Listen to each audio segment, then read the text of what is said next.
Պարոն Քոչարյան, հնարավոր է սցենար, որ ԱԺ անցնեն ձեր, Սերժ Սարգսյանի և Սամվել Կարապետյանի ուժերը և կոալիցիա կազմեք, այդ ժամանակ ձեր թեկնածությունը որպես վարչապետ կլինի նախապայման, թե պատրաստ եք կոմպրոմիսի գալ։ Եվ երկրորդ հարցս 2008 թվականին ասել էիք, որ առաջին նախագահը մտնի ընտրապայքարի մեջ կդառնա շարքային ընդդիմադիր, դուք արդեն երկրորդ անգամ եք մտնում,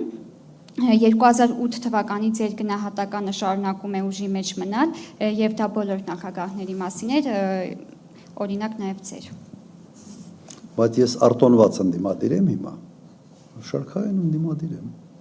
և տվյալ դեպքում շարքային եմ, թե շարքային չեմ, կախված է նրանից, թե տվյալ քաղաքական ուժը քո առաջնորդությունը ընդունում է, թե չի ընդունում, դա նշանակովի չի։ Այո, նույն կարծիքին եմ։ Հիմա ինչ վերաբերում է խորհրդարանում, առաջինը կարծում եմ յուրաքանչյուր ընդդիմադիր ընտրությունների մասնակցող ուժ պետք է միանշանակ հայտարարի, որ որևէ համագործակցություն բացառում է ԿՊ-ի հետ։ Դրանից հետո մտնեն գործարան, եթե մեկ քաղաքական ուժ բավարար ձայներ հավաքի միայնակ կառավարությունը ձևավորելու, ուրեմն դա իր իրավունքն է։ Ինքը գնում է ավելի լայն կոալիցիայի, թե միայնակ է դա անում։ Օրինակ ես կնախընտրեի, կհամարեի, որ պետք է գնալ ավելի լայն կոալիցիայի, որտեղ խնդիրները իսկապես խորն են եւ այդ խնդիրների հաղթահարումը ավելի լայն կոմպրոմիսների բան է ուզում, միջավայր է ուզում։ Ես օրինակ դա կառաջարկեի։ Ինչ վերաբերում է թե հետո ով կլինի վարչապետ, ով չի լինի, կա շատ պարզ տարբերակ։ Ով ավելի մեծ տոկոս է հավաքում, նրա առաջնային իրավունքն է վարչապետ առաջարկել։ Եթե մեր քաղաքական ուժը այդ առաջի տեղը չի լինի, իհարկե ես որևէ հավակնություն չեմ ունենալու։ Ես ինձ չեմ տեսնում գնամ կառավարությունում նախարար աշխատեմ։ Բայց մեր քաղաքական թիմում կան բազմաթիվ մարդիկ, որոնք եւ այդ փորձը ունեն եւ գիտելիքներ եւ կարող են դա անել։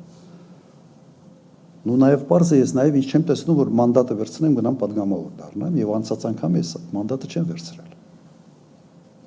Այստեղ խնդիր չկա։ Ընդհանրապես խնդիր չկա։